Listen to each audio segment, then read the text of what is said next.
Hello viewers and my dear student, welcome you all in today's live class. I am Divya Pandey from IGSCON and today I am here to give a live class. It is on topic that is delegation. Before going ahead with our topic, I would like to request everyone to like, share and subscribe our YouTube channel rgcsk.edu, and thanks a lot for continuous watching our live session as we feel like it is very interesting, and we are promising that we will continue to give you live classes on a weekly basis. So here today's live class topic is delegation. In today's class we'll discuss all about the delegation, their purposes, their benefits, principles, barriers, types. So it is important topic from the subject nursing management for all the courses, whether it is GNM, ANM, BSc, MSc, and it's important to have a knowledge about the delegation. So we'll see. So today's class objectives are, after ending with this session, we will be capable of knowing, or we will be able to appreciate the importance of delegating to the others, offload work and get more done in your busy life. Then face your fears of delegation and think positively about delegating tasks to the other. Sometimes we'll get hesitated while delegating any work to the others. So we'll know how to handle those situations and how to give our work to the other people. Adopt an appropriate strategy to delegate the right task to the right people at the right time and in the right way. Use a systematic step-by-step approach to brief people on what you want to delegate to them. So with this we are moving ahead with our topic. What is delegation? Delegation क्या है? Delegation का simple मतलब होता है किसी को responsibility या authority देना कोई काम करने के लिए, बिकॉज एक कोई सिंगल पर्सन पूरा कॉलेज नहीं चला सकता है, पूरा हॉस्पिटल नहीं चला सकता है. इस वजह से एक टीम को या जो मेंबर्स हैं उनको हमें कुछ ना कुछ वर्क डेलीगेट करना है. डेलीगेट करने का मतलब है काम देना है. So here's few definitions are there. Delegating or investing with the authority to act for another, according to the dictionary.com, means delegating, or we can say it is investing with the authority. If I am having all the authority to complete that task, so I'll make a team and delegate a few works, so I will not also get the overworkload. Next definition is the distribution of responsibility and authority others while holding them accountable for their performance, according to losongs.com. About this definition, it means you are having all the authority and power, but you are giving some of the authority and power to your subordinates or the people below you. So you have you are having a full power over them, but you are making them to do that work. Next, sharing or transferring authority and the association responsibility from an employer or superior who has the right to delegate to an employee or subordinate. Means everyone cannot delegate. Those who are having at the higher positions, for example in hospital we can take as a nursing officer, yeah, matron will be there who will delegate the responsibility to the all ward in charges. And if one ward in charge is there, she will having the authority to delegate the work to the all staff nurses of his or her ward. And if will come to the college or any institution side, the head of authorities will be there, like principal and vice principal. They are having all the power and right to give the authority to the lower sectors, like for the HODs, professors, or the professors and HOD, head of department, have the responsibility for staff under them, those who are working. So this is like a process of sharing or transferring from one place to another place the responsibility. Next, what is according few more definitions are there, like according to the James D. Mooney. According to Mooney, delegation means the delegation of a power by higher official to the lower official. It will come on the organization structure, for example principal, vice principal, then HODs, then faculties, then other staff. So it will come like higher authorities will delegate to the lower authorities. Next, according to the George R. Terry, delegation means the delegation of power by the executive officer और ऑर्गेनाइजेटरी unit to the other. जो सबसे higher position पे है उसने बहुत उस जो उसके पास पावर या अथॉरिटी है उसको एक टीम में डिवाइड कर दिया है. That is known as delegation. Why delegate? What is the need of delegation? Why we have to delegate and why we should know how to delegate? Here it is to use the skill and resources already within the group. Means if we are having a team or number of like 10 teacher we are having in a hand, then every individual will have the uniqueness, like their abilities, capabilities, strength, potential, weaknesses.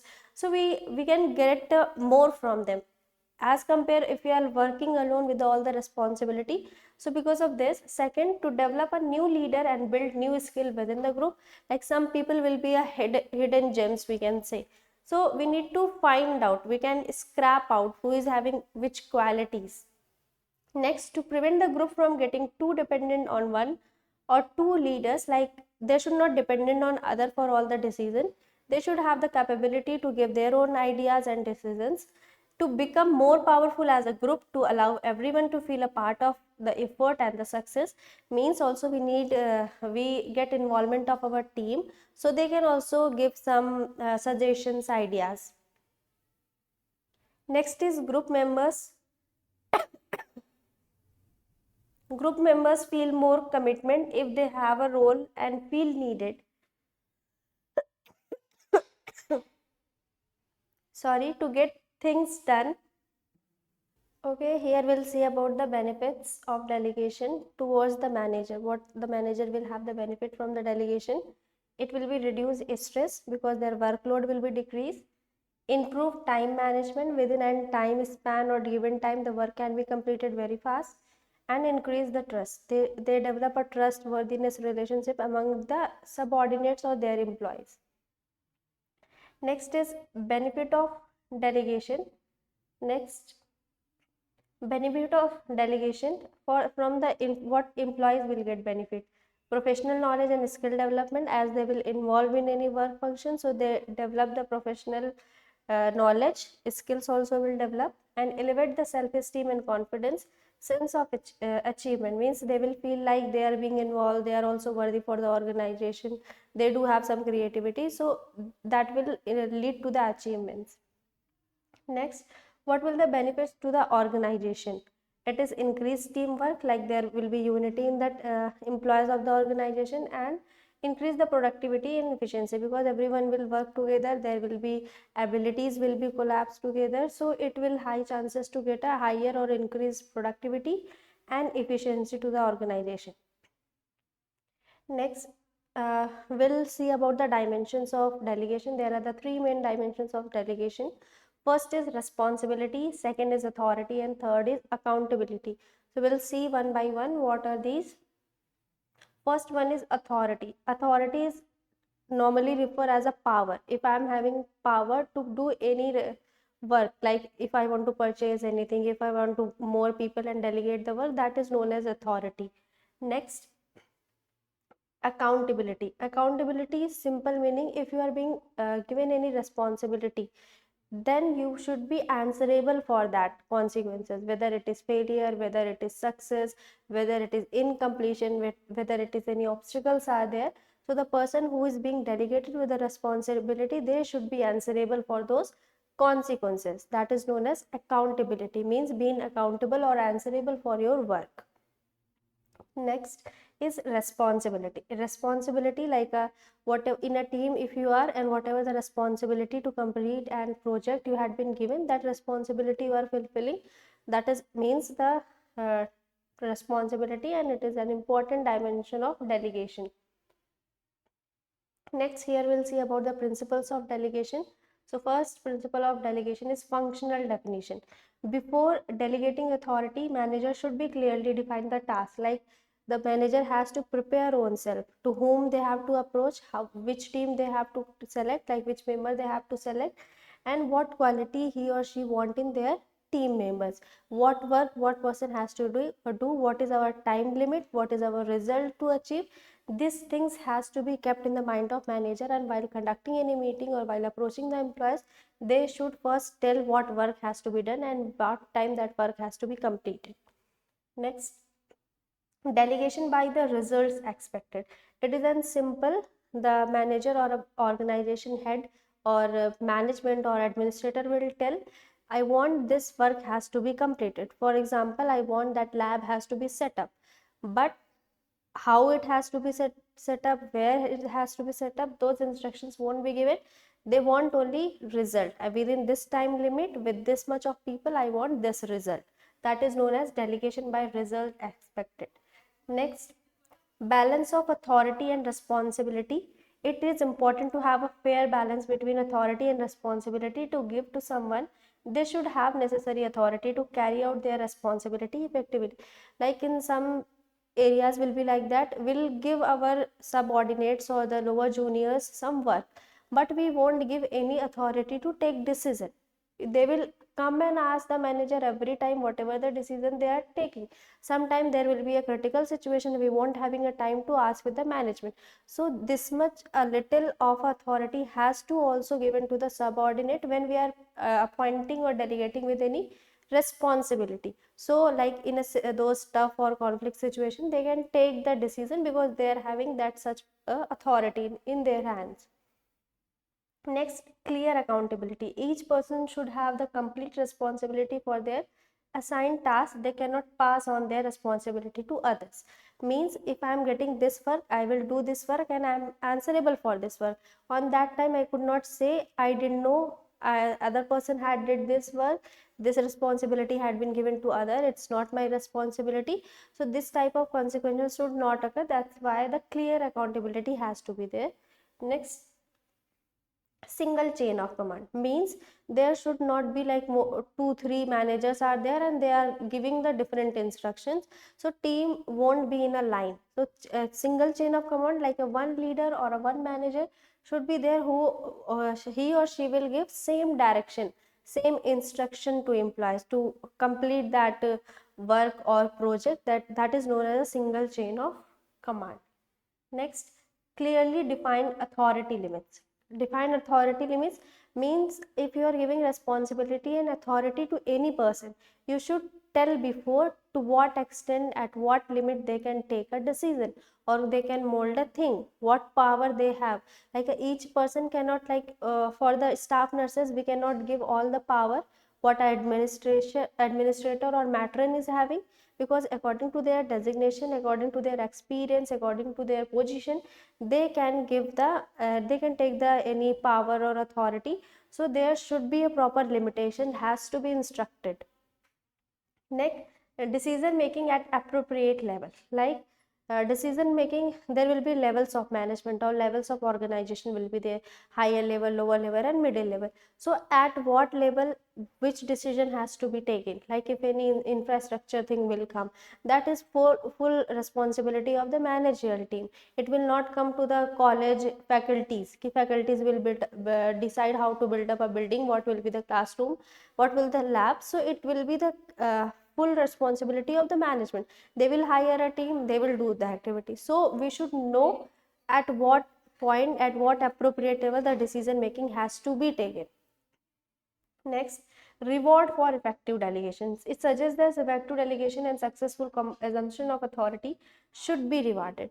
Means if a leader is selecting a team, delegating the responsibility, authority, and at the end within that time limit, if a success is there, then the reward or positive reinforcement has to be done for the person.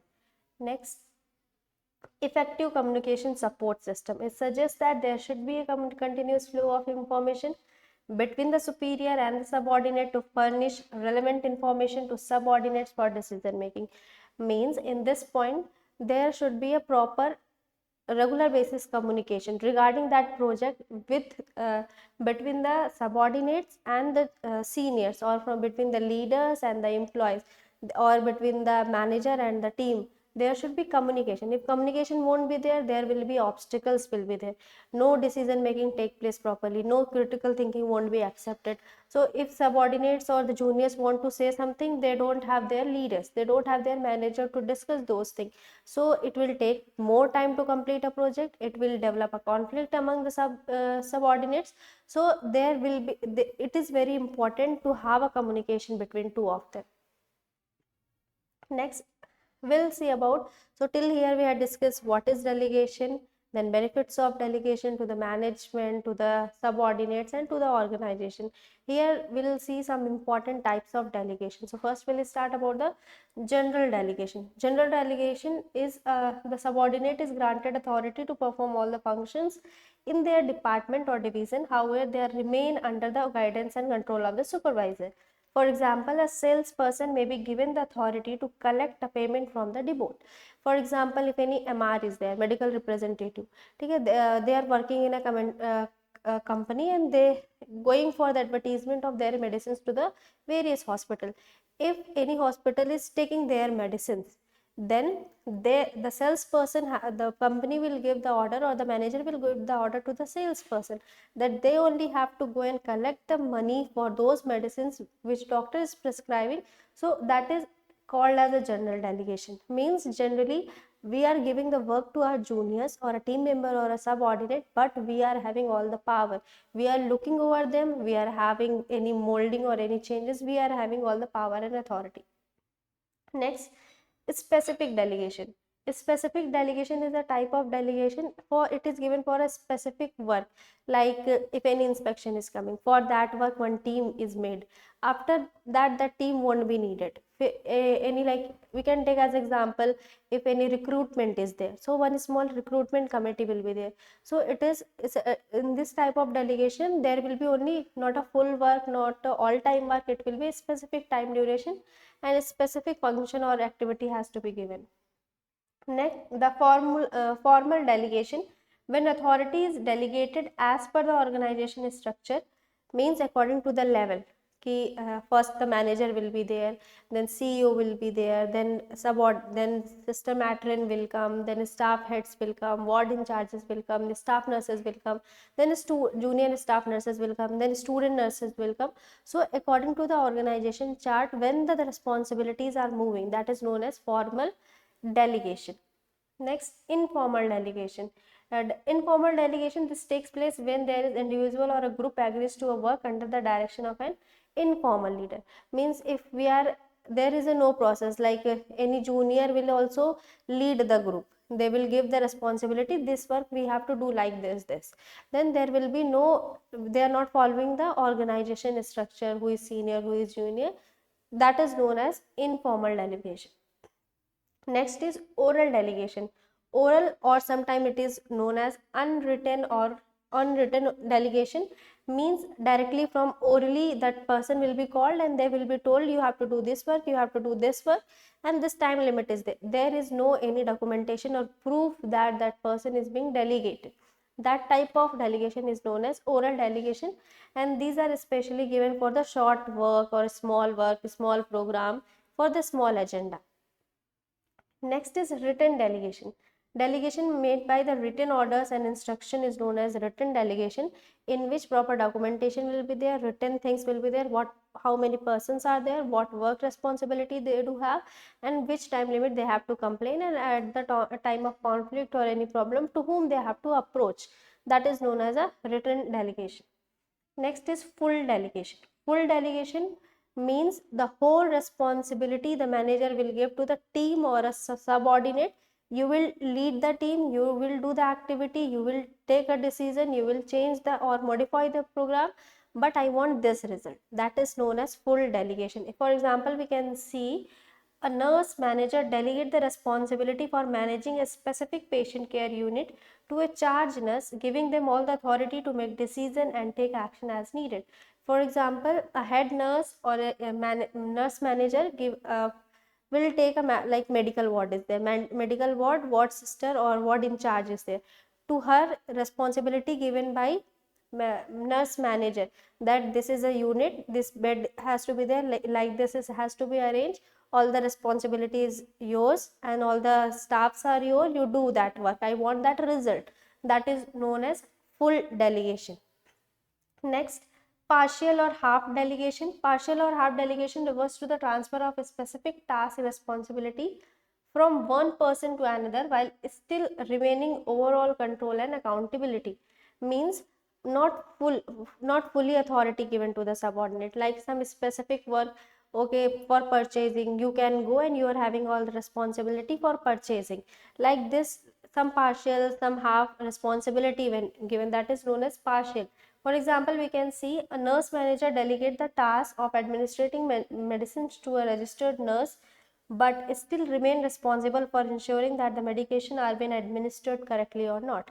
For example, we know as a student, like if you will go for the clinical posting, your staff nurses will give some medication work, some documentation work. If she is given do the medicines, but after that she is having responsibility to cross check it whether that student had been given that medicine or not, whether it is correct route or not, correct medicine or not. So that is known as partial delegation. Next is downward delegation. Downward delegation is in simple. It will come into the organization chart according to the seniority. Like the principal is there, vice principal is there, then HODs will be there, professors will be there, assistant professor will be there, associate lecturers, staff nurse, then clinical instructor. This is a chart in an organization. Like if you will take a nursing college, so then from up to down the responsibility, like principal given instruction to the vice principal, then vice principal called all the HODs of the department and they given all the instruction to the HODs. Now the HODs will conduct a meeting with their department faculties and they will delegate the work. This much work we have to complete in our speciality or our department, and this people will do this work. So we'll be capable of doing that whole work in this time duration. That is known as downward delegation. Next is sideward delegation. Sideward delegation means delegation among the people who are having the same level of authority. Means like HODs from all the specialities. Yeah, otherwise we can take example as a ward sisters, या फिर ward in charges, medical ward, surgical ward, MICU, pediatric, labor rooms, maternity ward. Every ward having a ward in charge. So they are having at the same level. They are having same designation. They are having same work responsibility. So the responsibility shared between that same level, that is known as sideward delegation. Next we'll see about the steps of delegation. So here according to IDL's model of delegation, there are the 6 steps of delegation. So first we'll have a mnemonics on this. First, I is introduction of the task, D is demonstrate clearly what needs to be done, and E ensure understanding, A allocate authority, information and resources, L let's go, and S support and monitor. So we'll see one by one these steps of delegation. So first we'll see about the I, that is introduction the task. Introduce the task. Task to be delegated, determine task to retain, select delegates. It is the first and foremost step. We need to instruct or tell what our task is, what our goal is. For that, whom we need, what will be our team. Then it is giving information and selection of the candidates for the team or for delegation work. That is the first step. Second one is here use what and why statement. Why I selected you, you are having this much of the capabilities. Why statement, I want you because you are having this much abilities, or previously you had been did same work, that's why I have been selected. So like this statement can be there. Next, D demonstrate clearly. We need to show example of previous work, like same if any project was there, so we need to show them. Explain objectives, discuss the timetable, set deadlines. We need to also tell how we have to do, what will be the time limit, when has to be completed, and in which month which things has to be done, or on which date we have to done those things. Then objective has to be explained. Then if any previous project is there, we can also show as an example. E is ensure understanding. Communicate clearly, ask for clarification, means whatever we said in the first, whether they are understanding or not, objectives are clear or not, whether anyone is having confusion or anything. Because if any confusion is there, any conflict is there, any doubt is there, the team won't be able to lead the group, or team won't be able to do the work properly what is being delegated. Next, allocate authority, information and resources. Grant authority to determine the process, not to be desired outcomes. Provide access to all the relevant information sources, means they will be capable of accessing to the information like objectives, backgrounds. If anything is there, they should have some material or resources. Refers the delegate to key contact and resource that have assisted previously, offer appropriate training to ensure the success. If the candidates or the team is needed any training sessions, that has to be conducted, because we need an achievement or a result as in a positive way. Next is let go. Communicate the delegate authority. Step back and let them work. Like if we are giving any responsibility after all the instruction, we need to step back ourselves, and our responsibility is to observe them, supervise them. Now don't take their work, like if you are not doing properly, that doesn't mean you will take the delegation. Let them again train, again work on that, and need to give the positive reinforcement. Next, support and motivation. Schedule follow-up meetings, like a proper interaction has to be there, follow-up meetings will be there. What stage the work had been reached, what is needed, what is moldings needed, what additions needed, that has to be discussed, and support has to be given to the team from the seniors or from the supervisors. Next is common delegation errors. There are the few more delegation errors, like under delegation, some delegating only one responsibility, that is very small, that is called as under delegation, and that person is capable enough to hold the main responsibility. Next is over delegation, like we are giving more than 1, 3, 4 responsibility, and they are having a huge work and the person is not capable. Next is improperly delegated, like we had been selected team, but to like we seen the topic and we given everything, but first we need to assess the person who is capable of which activity according to their interest, capability, potential, we need to delegate the work. Next, we'll see about the barriers. So barriers will be of two things, from the superior side or the manager side, and from the subordinate side, how the barrier will be there. So first is barriers on the part of the manager, superior or delegator who is at the higher authorities.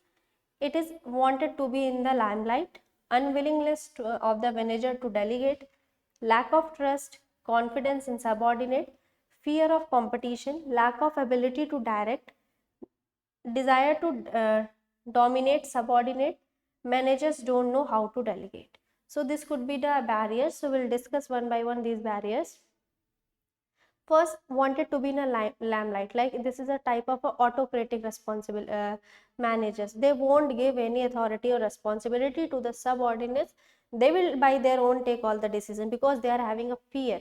If I'll give my work to others, they will be in the limelight, people will think they are very good and people will forget about me. So this could be a reason. Next, unwillingness of the manager to delegate. The manager will think I am the more knowledgeable, I have all the capacities and capabilities, I can take the authority decisions, and no one else will be like me who will do this work properly. So that is unwillingness, they don't want to give any delegation responsibility. Lack of trust, confidence in the subordinates. Maybe they won't have any trust whether this person won't be, they will be thinking this person won't be capable of doing this work, or I never seen that person had did this type of work. So they don't have trust, because they are having more trust on oneself, I can do much more better than other person. Next is fear of competition. There they can develop a fear of competition, like if I will give this work to subordinates, and if they did well, they got the success in a positive way, then it will be problem for me. From other time the management give that work to them only, they won't involve me, they won't include me, or people won't know me. So there will be a fear of competition, one competitor will come along with same at my level. Next, lack of ability to direct, means they don't have experience, they don't have knowledge, their administrative capacity or managerial capacity won't be developed. So they don't know how to start a delegation process, they don't know how to call out, how to find the capabilities in a person before delegation. Next, desire to dominate subordinates, means the seniors or the supervisor want to be dominated on the others, so they don't release any type of authority to them, so all the power in their hand, they will instruct and they have to follow like this. Next, manager don't know how to delegate, they don't have, it is a sad truth that the many managers don't know actually how to delegate properly. Perhaps it is due to the fact that they themselves have not seen a successful delegation, because they not seen the way of delegation, so they do have the confusion on that. Next, we'll see obstacles, barriers on the part of subordinates. First is too much dependence on the manager for decision. Next is fear of criticism. Next is lack of information, absence of positive incentives, absence of self-confidence, difficulty in decision making, poor supervision or superior subordinate relation.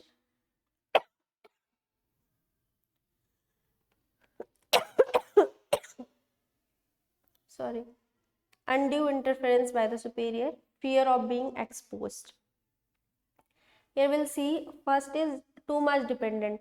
Every time the subordinate, if anything is there, they will ask to the senior. They won't think about, they will not think about by themselves, or they are not thinking, or that critical thinking won't be there. Next, fear of criticism. The subordinates sometimes feel, if I'll take this work, I'll do this work, and if the result are not good, not positive, then everyone will say me, they will criticize me, you are not capable, you don't know, you are, why you taken this responsibility. So that can be the reason. Lack of information.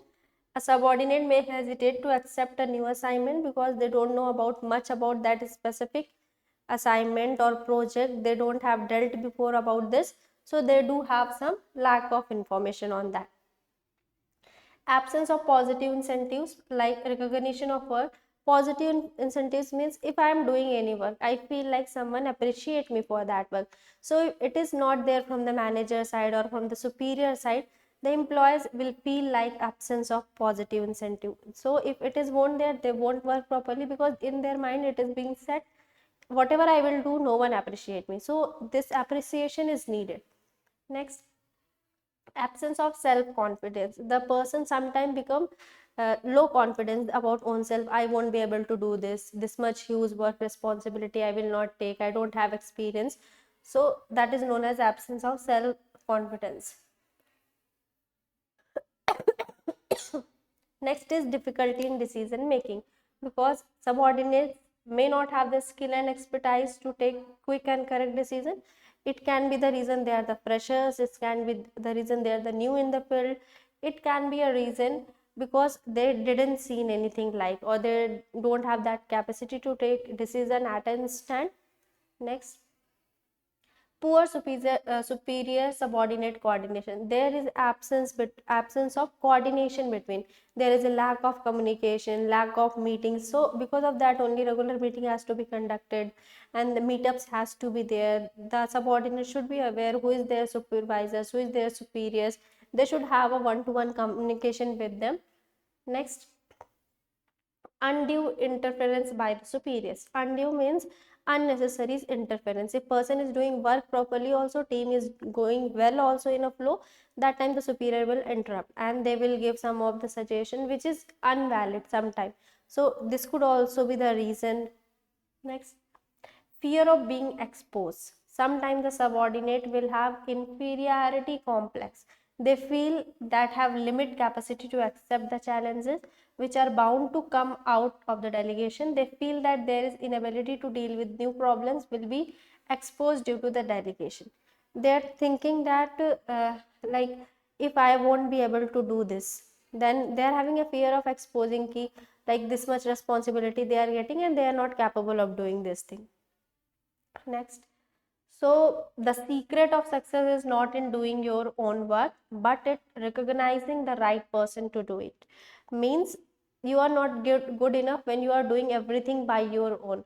You should have a character and capabilities how to attract other person to do your work and take the authority. So the person who is at the manager or higher stages or levels, they should have an skill to select a person and the capacity to attract a person to give away their responsibility, means to give them power or authority. So it was all about today's live class. In this we had been seen about the delegation, why we have to delegate, some benefits of the delegation to the organization, to the subordinates and to the manager or supervisor. Then we had been seen about the important principles of the delegation. We had seen many principles, and then we had seen the types of delegation: upward, downward, sideward, full delegation, partial delegation, and formal delegation, informal delegation, planned delegation. These all things we had been studied, and at this end we had been seen about the barriers or obstacles of delegation. It was divided into two types. First, the barriers or obstacles from the side of the subordinate. Sometimes they won't be experienced, they don't know how to delegate, they are having autocratic personality, they are having a fear of competition, they want to keep their self more, and they are having more thinking that I am the more knowledgeable. So it was, these are the obstacles from the side of the superiors, and few obstacles from the side of the juniors, like they are having fear of criticism, and fear of exposed, and fear of like no one will like me, or I won't be capable of taking responsibility, or sometimes it can be a lacking of knowledge, also lacking of experience, or maybe exposure to the new environment. So these barriers can be seen. So I hope it was knowledgeable and good session for you all, and stay tuned with our live channel. We are here to give you live classes on every week. So please like, share and subscribe our YouTube channel rgcsk.edu.